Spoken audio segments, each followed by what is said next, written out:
Welcome to Liberty Wildlife and our Encounters with Wild Things as part of Maricopa County Library's 2021 Summer Reading Program. Liberty Wildlife is a nonprofit wildlife rescue and rehabilitation center located just south of Sky Harbor Airport. Our mission is to nurture the nature of Arizona.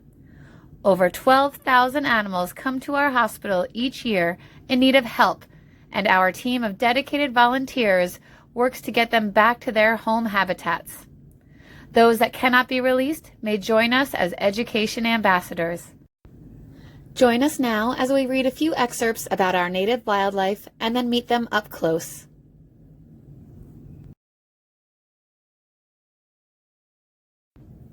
Desert Recliners by Carolyn Schmitz. As the cliffs rose from deep indigo into gold on that April morning, creatures from all directions zigzagged into the clearing. An upstanding, so to speak, Gila monster couple, as judge and master of ceremonies, plopped onto their lounges.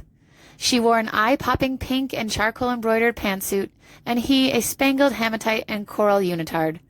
Their sidekick Ed, a desert tortoise, was on hand for chuckles and dry commentary. Meet Rex, one of Liberty Wildlife's education ambassadors. He and his friend Rosie lived together at Liberty Wildlife after being treated in our hospital almost 30 years ago. At that time, Gila monsters were not allowed to be released back into the wild after being removed from their home range.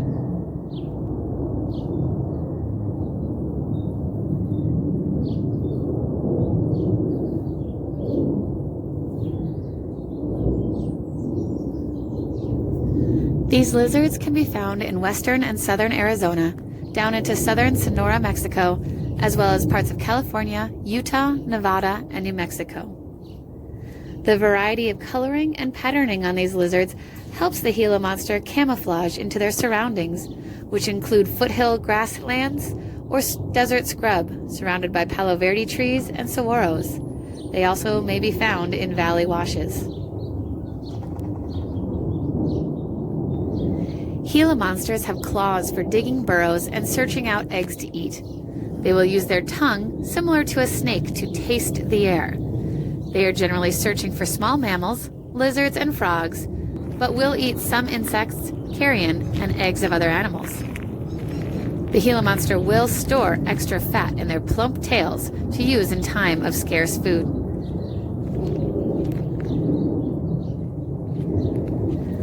The venom in their mouths affect the nervous system of their prey and is deemed quite toxic. However, the venom has recently been approved by the FDA to be used in a new drug which helps in the treatment of type 2 diabetes. While the Gila monster is not endangered at this time, they are listed as near threatened. This is mostly due to habitat loss from human expansion into their native habitats. In fact, we are one of their few predators. They are legally protected, meaning that it is illegal to collect, kill, or sell them in Arizona.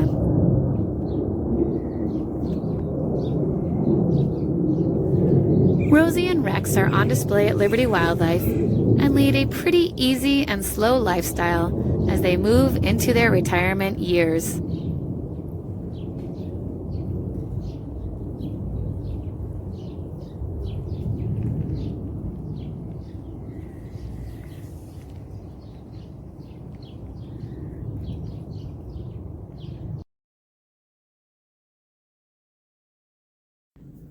Edward Abbey writes, "Let us praise the noble turkey vulture. No one envies him, he harms nobody, and he contemplates our little world from a most serene and noble height." The two most common vultures we see in our Arizona skies are the black vulture and the turkey vulture. Their larger cousin, the California condor, can be spotted in northern Arizona close to the Vermilion Cliffs. Meet Quanah and Bailey, our two turkey vultures on display at Liberty Wildlife. Most times, these birds are given a bad rap. They are often thought of as signs of doom or death, mostly because they feed off of carrion or dead meat. But these birds are actually the most green and conservation-friendly birds that you'll find around. Yes, they eat dead stuff. But what would our world look like if all of that wasn't cleaned up? Probably pretty gross. So vultures are natural garbage men and fulfill a necessary job. Another gross yet cool fact about vultures: they can eat diseases that our bodies wouldn't be able to tolerate, such as botulism, anthrax, and others. Once it's processed through their bodies, it comes out totally inactive. Now, talking about coming out, vultures do a neat thing called urohydrosis. That's a fancy word that means they urinate on their legs. As I mentioned earlier, that urine comes out pure, so their legs are clean, but the process also helps to cool them down during our hot days in Arizona. And continuing to talk about things coming out, when vultures get scared, they could fly away, but they aren't the fastest flyers out there, so they stall their predators by vomiting in front of them. Think about the food they have just eaten, and then about it coming out again. That smell right there is usually enough to ward off most predators. I mentioned that vultures are conservationists. They actually use solar power well before humans did. They cool their body temperatures down at night to use less energy. Then, in the morning, they spread their 6-foot wingspans out and let the sun warm them up. At the same time, the ultraviolet rays of the sun bake off any of the gross stuff I talked about earlier. Bailey and Quana live in enclosures next to their cousins Army and Gaucho, the black vultures. So come say hello to them when you visit Liberty Wildlife.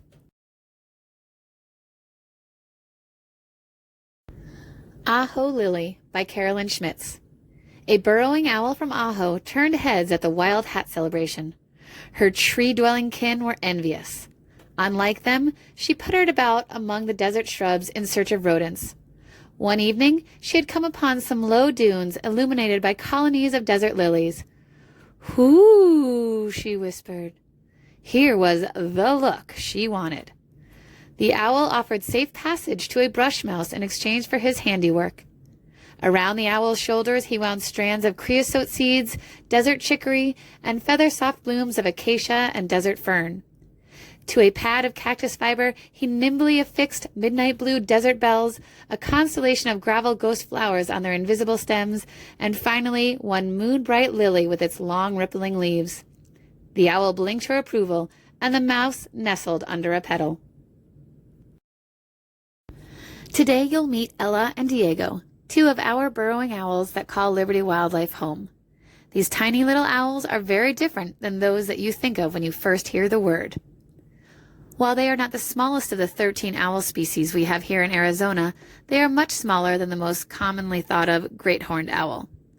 But that doesn't mean that they don't have the same attitude as the larger species. These short-statured birds will stand at attention when trouble is near, and have a variety of high-pitched calls to alert their friends about any incoming predators.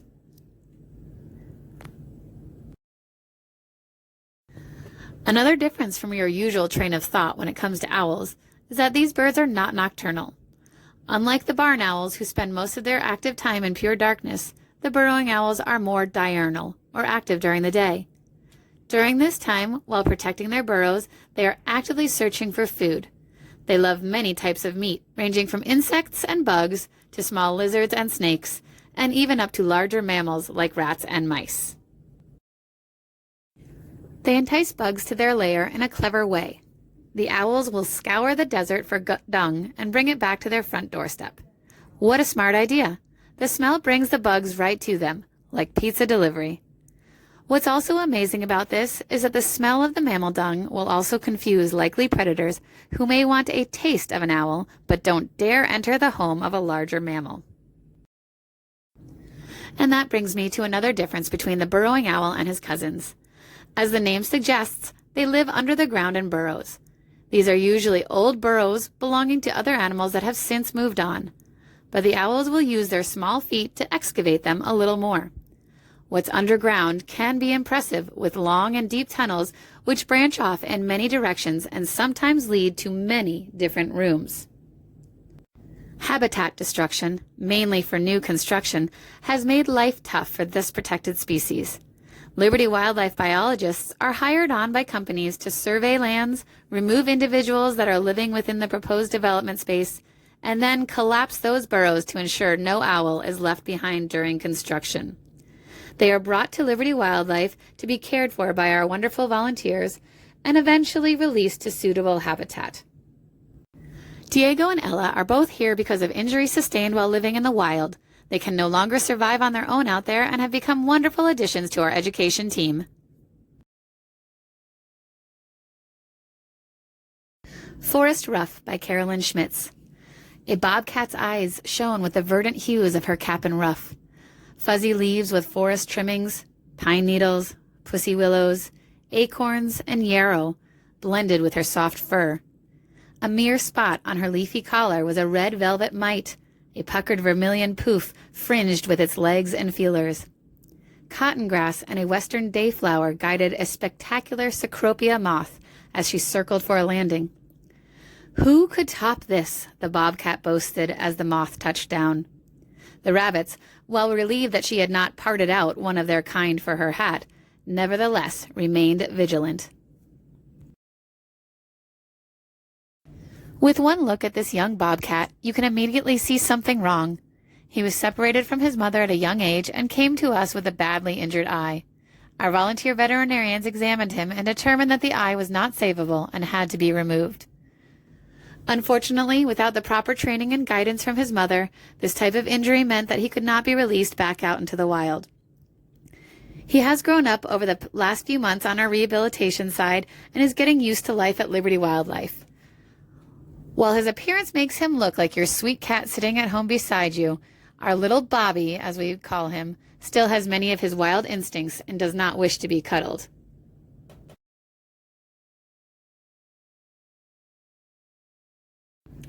In order to ensure that he enjoys his new lifestyle, our team makes sure to give him behavioral enrichment daily. Items ranging from Kong toys to large boxes or bags, and even different smells and scents are placed around his enclosure to help stimulate his brain. But like most wild and domestic cats, most of his days are spent lying around on his various perches. Bobcats are only found in North America and will range from Canada throughout the U.S. and into Mexico. They are adaptable creatures and can live in a variety of habitats, so some of you may actually see them in your yard from time to time. Habitats can include rocky areas with plant cover, mountain forests, riparian canyons, brushland, and our suburban areas.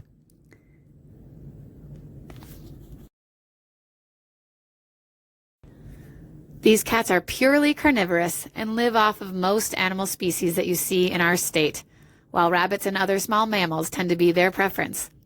They are ambush hunters, similar to mountain lions, and lay in wait until prey approaches.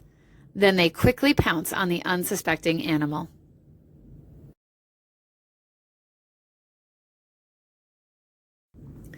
A bobcat can live to be 15 years old in the wild, but in captivity, their life expectancy increases. Liberty Wildlife plans to create a larger enclosure suitable for Bobby so that he can be more visible to visitors to our facility.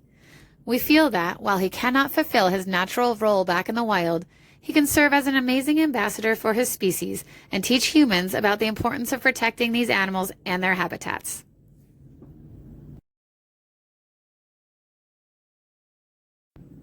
Jagi Vasudev says, "A snake knows more about what is happening around than any other creatures because it has no ears to listen to gossip, only direct perception." Do you suffer from ophidiophobia? Some research states that about 33% of adults have a fear of snakes, or ophidiophobia. Hopefully by meeting Elmer today, you won't be one of those statistics. Gopher snakes are found throughout most of North America. They are sometimes called bull snakes, but more often than not, they are confused with rattlesnakes and therefore are feared more than respected. All snakes have vital roles in their habitats. They are responsible for keeping the rodent population down, so many farmers and agriculturalists appreciate having them around. The gopher snake can get up to 9 feet, but is usually closer to 4 to 6 feet long. Their colors help them blend in with their surroundings, and they can be found in many habitats, including deserts, prairies, woodlands, brushlands, coniferous forests, and even cultivated lands. All of these areas can be rocky, sandy, sparsely or heavy vegetated, and range from below sea level to over 9,000 feet. The most obvious difference between the gopher snake and a rattlesnake is the lack of rattle. It is a constrictor, not a venomous snake. It lacks venom, but does have about 100 backwards-facing pointy teeth. When prey approaches, the snake will reach out with its mouth and grab onto it.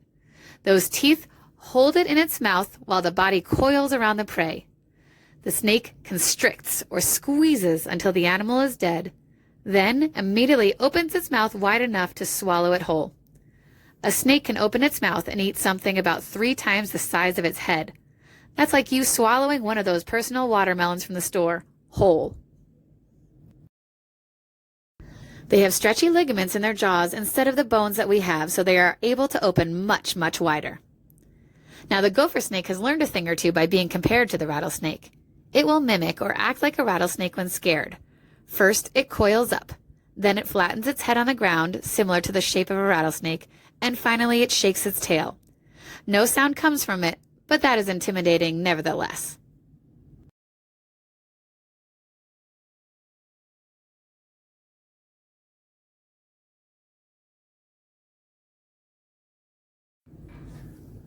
Elmer came to us as a young snake. His entire body was stuck to a sticky glue trap. People leave these out to catch unwanted creatures like spiders, crickets, and scorpions. Unfortunately, those are all food sources for many animals. Bugs get stuck on the trap, and lizards come along thinking they can eat them, so they get stuck. Then a bird swoops down trying to eat the lizard, and it gets stuck. And finally, a snake comes along thinking it's hit the mother lode, and it gets stuck. We have seen glue traps come with the entire food web stuck on it. We definitely suggest not ever placing them out around your house. Luckily, we were able to get Elmer off, and he's become a regular snake to see during our public open hours at Liberty Wildlife.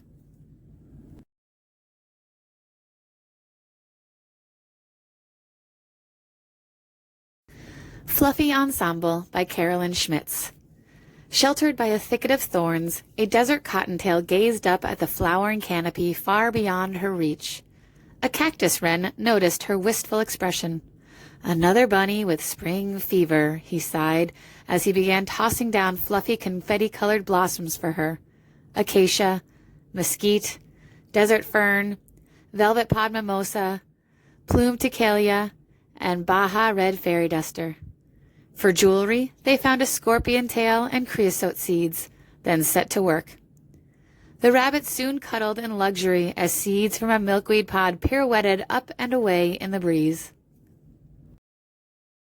Cottontail rabbits. Cute, fluffy, sweet, gentle. The list of analogous words goes on for these mammals. If you live anywhere in Arizona, you've seen them, usually hopping away with their white fluff of a tail disappearing into the brush. At Liberty Wildlife, we see countless baby bunnies brought to us in the spring season as people think they've been abandoned by their parents. Our team of volunteers does an amazing job of raising them to be released back into the wild. But Mom and Dad Rabbit are really the best option for them. While it seems like no one is watching over the nest of helpless babies, the parents are actually nearby and watching you. They don't spend much time at the nest, but are usually out gathering food for themselves to keep healthy so that they can return to nurse the babies only a few times within a day or night. The baby cottontails start to leave the nest at about 2 weeks of age. These timid creatures have a tough fight ahead of them as they are a common source of prey for most animals. Therefore, they have a highly developed sense of sight and of hearing. Plus, their muscular legs allow them to hop away quickly when predators approach. One of the most obvious attributes of the cottontail, and its cousin the jackrabbit, are the huge ears. Great for hearing, but also a clever way to deal with the high temperatures of Arizona. Because of their large size, the rabbit's ears have more surface area of exposed skin that has blood vessels running throughout them. This allows them to be able to stay cool by releasing excess heat from those oversized ears. Releasing rehabilitated wildlife is part of the joys of volunteering at a wildlife rescue center. These baby rabbits seem a little overwhelmed upon first seeing the huge world in front of them, but instincts take over and they quickly learn to find safety in nearby bushes.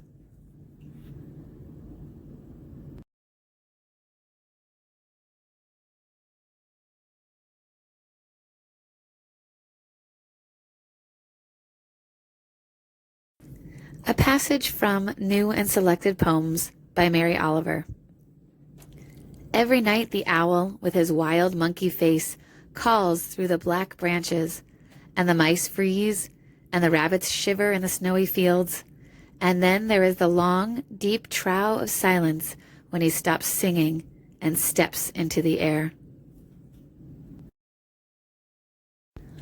When you think of owls, the great horned owl is usually the one that comes to mind first. When you are a child and asked, "What does the owl say?" you will usually reply back with a loud "hoo, hoo." This is the sound of one of the 13 species of owls that lives in Arizona. But the great horned owl is found throughout all of North America and even into most of Central America. People will tell you that they have seen some that stand 3 feet tall or more. But in reality, these large-bodied owls generally range from 18 to 24 inches tall. It is their attitude and their unflinching stare that makes them seem much larger as they judge you from high upon a roof or tree branch.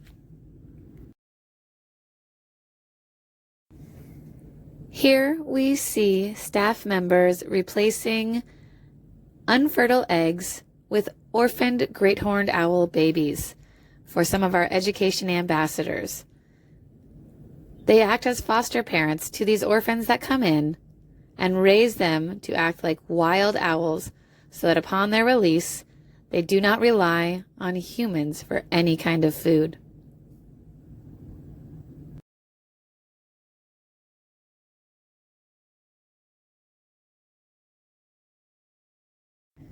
Great horned owls are known as the tigers of the sky because they are an apex or top predator. Pretty much anything smaller than them is a prey species, from the small rodents to the larger mammals and even some birds. They are commonly thought to go after small pets. Many times this is not the case, but we do advise anyone with cats to keep them inside, and anyone with small dogs should be outside with them to keep an eye out.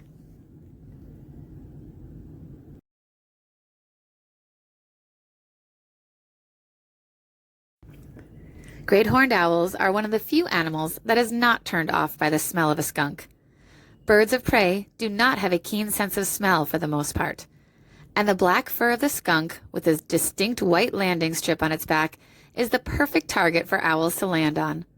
They are both active at the same time of day. Generally, you will see the owl swooping down after prey during low light times of day and night, such as dawn and dusk. We use the term crepuscular to talk about the animals that are active at these times. Unfortunately, this time is also usually when people are in their cars heading to or from work or school. The humans are focused on the ride home, and the owls are focused on swooping down after their prey. That leads to many collisions, which is one of the main causes of owls being brought to Liberty Wildlife for medical care.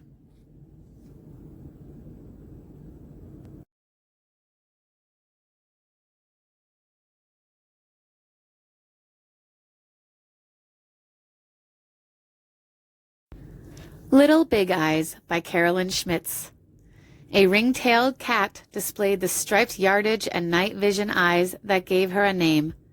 A tissue-thin ruff of cactus fiber, grama grass, and tuberosa was tied with creosote flowers while its seed adorned her wrist. Fairy duster blooms nestled in her ears enhanced her aura of sweetness. "I'm not really a cat or a coon," she said, "but I do share traits with each. Sometimes I am called Talacomixtal. Well, what's in a name?" Meet Bisbee, Liberty Wildlife's ringtail. Bisbee came to us at only a few months old after being confiscated from a home in Arizona. These nocturnal and solitary mammals are not legal to be kept as pets, and this one had not been living in the best of circumstances. He is shy and quiet, but slowly learning that the team at Liberty Wildlife are here to take care of him.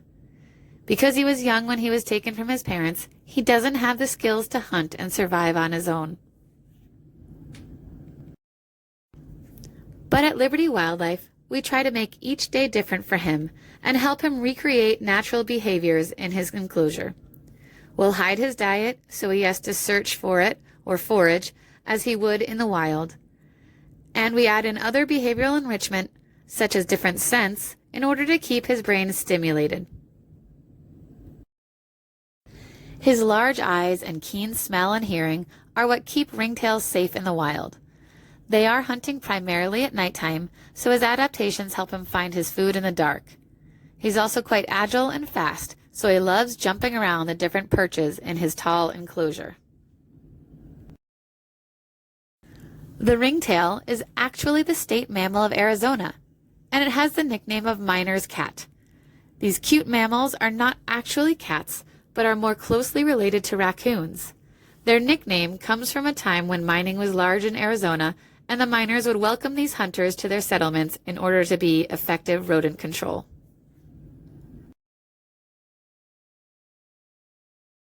Ringtails are omnivores, meaning that they eat both plant material and animals. Bisbee does a great job of devouring many types of vegetables and fruit, as well as different types of meat. Most of his days at Liberty Wildlife are spent sleeping, but it is obvious to us each morning that he has quite the active nightlife.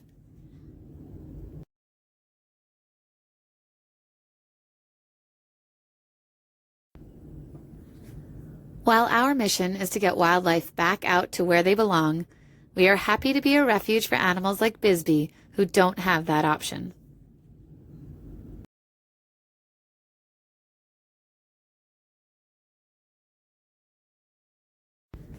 The Raven's Friend by Carolyn Schmitz.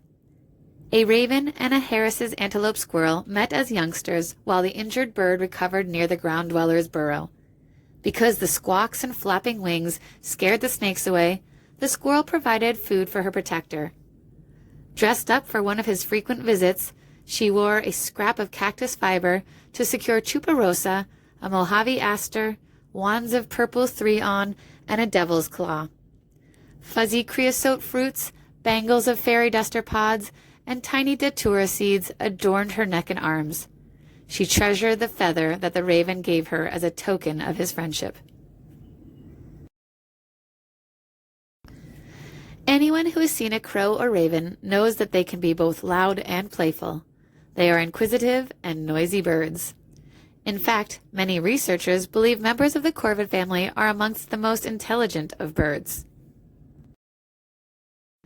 These birds are smart enough to have found ways to survive throughout most terrains and habitats. They are found on almost all continents in the world and can survive from forest to tundra to desert. It helps that they are not picky eaters. Ravens are opportunistic eaters and will eat whatever they see fit at the time. They act as predators, but also as scavengers.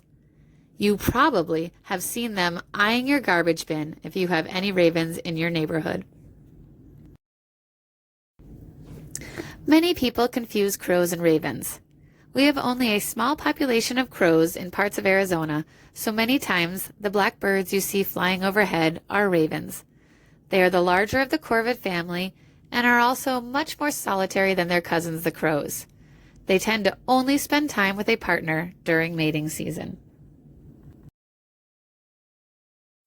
The pair make large stick nests high up on a tree or occasionally a power pole. They fill the nest with any items they can find for insulation, including grass, animal hair, moss, and even scraps of human clothing. This is Bongo, and he's a Chihuahuan raven. They are the smaller of the ravens that we have here in Arizona, and he's showing you how much he enjoys bath time and playtime.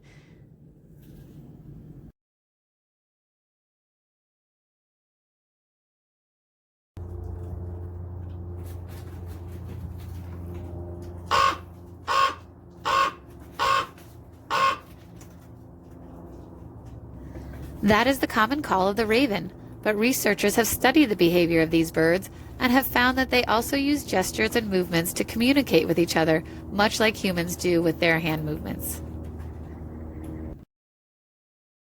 When you get a chance to visit Liberty Wildlife, see if you can get to Connie, Clarence, Beaker, or Lenny to speak to you.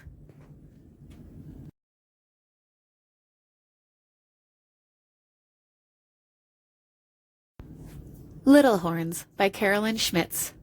A young ewe of the bighorn family often felt invisible. Plain and tan, with bare slivers of horns, she faded into the canyon walls. But not today. She skipped from rock to rock, down the mountain to the wild hat competition. Rams get all the attention for wearing bulky crash helmets, she had complained to the Orioles who were crafting her hat. Make me into a shooting star. Desert paintbrush sizzled at the tips of red yucca leaves. Desert fern, spreading daisies, and a globe mallow orbited around her face and neck. Fine filigrees of dried grama grass scrolled like music. Buzzing close by was a shimmering hummingbird.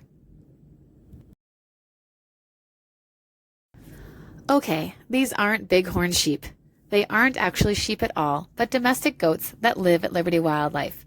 We've named them the Sweet Things Gang. Meet Cannoli, Kahlua, Hershey, Marshmallow, Cookie, and Oreo. They are our mischievous landscape crew. Like the bighorn sheep, these goats are herbivores and live off the plants and seeds found in our desert habitats. We brought them to Liberty Wildlife to act as weed control so that we do not have to use any harmful chemicals to kill off weeds. Our goats are protected inside the walls of Liberty Wildlife, but bighorn sheep are adapted at climbing the rocky cliff walls that they live against so that they can avoid any predators. These regions and periods of dryness make finding water difficult for most species. Luckily, the bighorn sheep have adapted by taking advantage of the moisture content of the plants they eat. They'll even seek out different cactus fruits in order to get a good supply of water.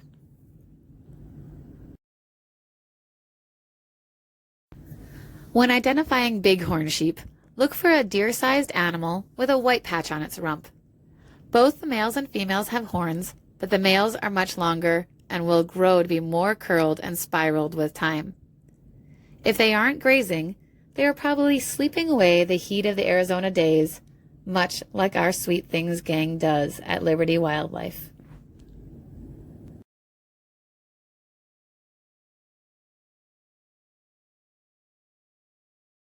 The Squirrel's Dream by Carolyn Schmitz.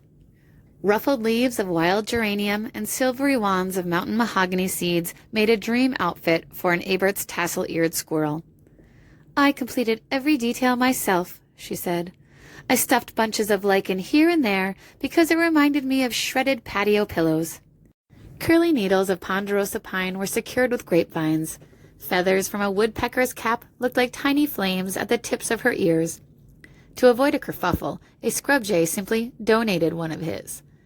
A satchel woven from pine needles and tough grasses with a leathery oak leaf applique held precision tools she had taken from a jeweler's shop. No problem getting in there, she giggled. But I eschewed acorn jewelry. Please, I found gold, the gleaming thighs of June beetles. The species of squirrels found in Arizona include the gray squirrel, the rock squirrel, and some species of ground squirrels. All of these small mammals have the stereotypical movements that make them fun to watch as they scramble through their habitat. Gizmo, our gray squirrel seen here, shows off his amazing climbing ability and his strength as he maneuvers his enclosure while exposing his curiosity of the camera.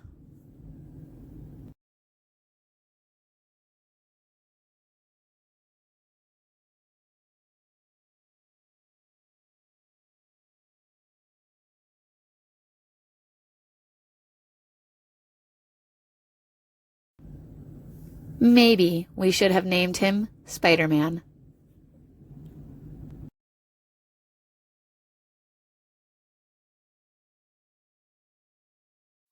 These small rodents are always busy. A few larger species of squirrels in Arizona will use trees to climb and nest in, but the smaller ground squirrels have adapted to desert life by digging burrows in the dirt to hide and stay cool.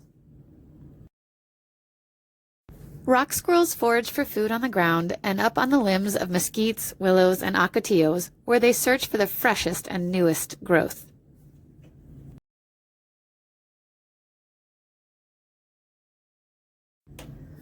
We admit that they look cute when they are first born and understand why people think they can raise them as pets. But, like all rodents, they have incisors that are always growing, and they need to gnaw on things constantly to control that growth. That means anything that they find inside your house if you decided to bring one home. Squirrels are also always wild animals and will always have those tendencies. So many people who attempt to tame them end up turning them into rescues once they have hit maturity and begin to bite their rescuers. They get turned into wildlife rescues and have to be housed in enclosures there because they haven't learned the basic skills of survival on their own in the wild. She's cute with those wisps on her ears, but Spaz, our non-releasable Abert squirrel, lives up to her name.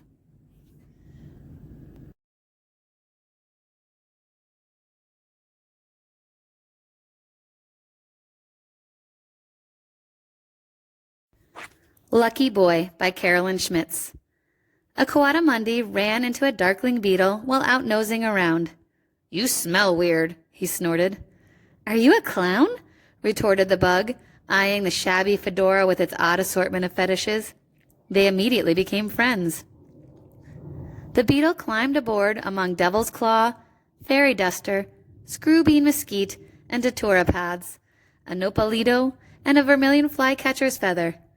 They set out for the wild hat celebration, gathering wildflowers along the way: milkweed, globe mallow, acacia, salvia, palo verde, tahoka daisies, desert phlox, broom dahlia, and tufted grasses made ideal tokens of goodwill.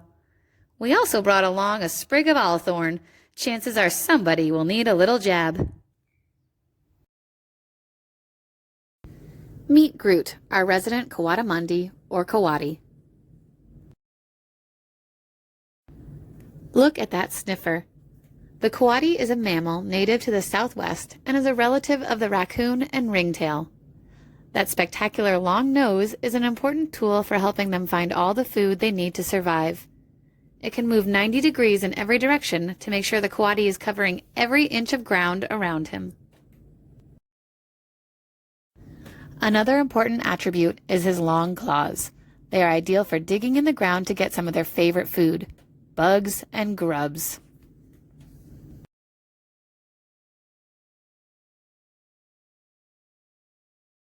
One of the coatimundi's special adaptations is the ability for them to turn their wrists around so that they can easily navigate down trees that they have nimbly climbed up.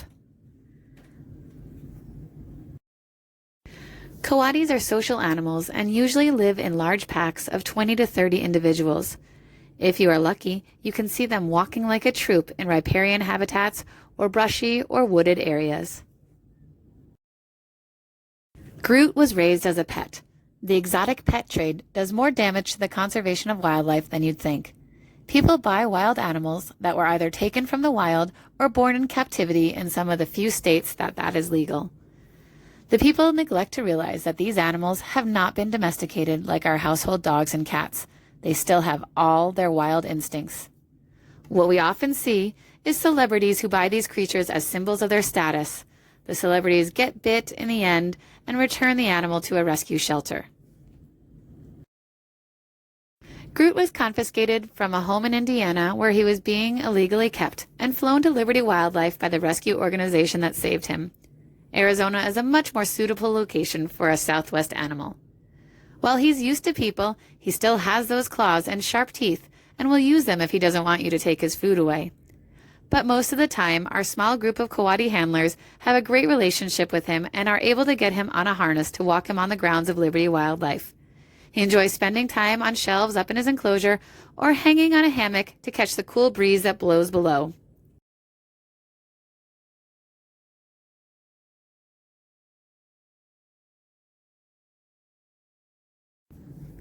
A Passage from Love in the Afternoon by Lisa Kleypas. She paused and regarded Annandale with frank interest. My goodness, you are an eagle, aren't you? A what? The elderly man asked, his eyes narrowing. An eagle. Beatrix stared at him closely. You have such striking features, and you exude power even while sitting still. And you like to watch people. You can assess them instantly, can't you? No doubt you're always right. Christopher began to intervene, certain that his grandfather would incinerate her with his response. To his astonishment, Annandale practically preened under Beatrix's admiring regard. I can, the Earl allowed, and indeed, I am seldom mistaken in my judgments.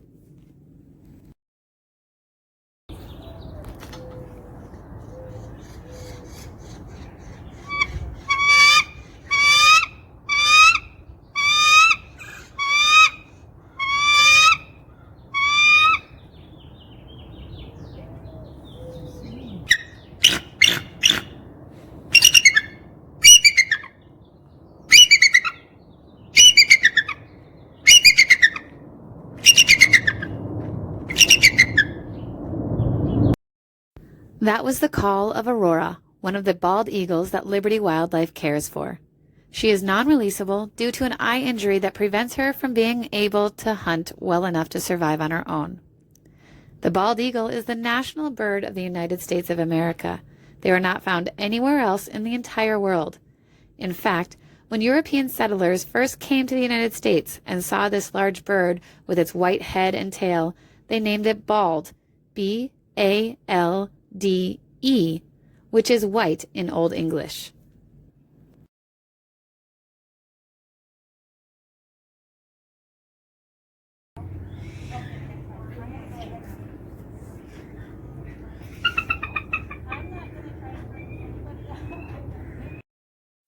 Maverick is a sub-adult and is only just changing from his juvenile dark feathers on his head and dark beak to the signature white head and yellow beak that happens around age 5.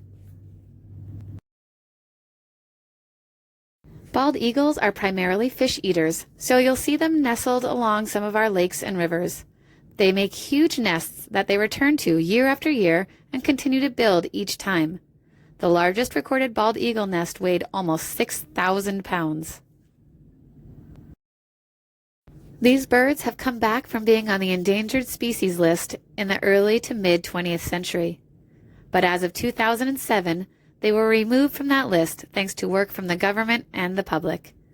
They are still federally protected, so we are thankful to be able to see wild eagles fly past Liberty Wildlife.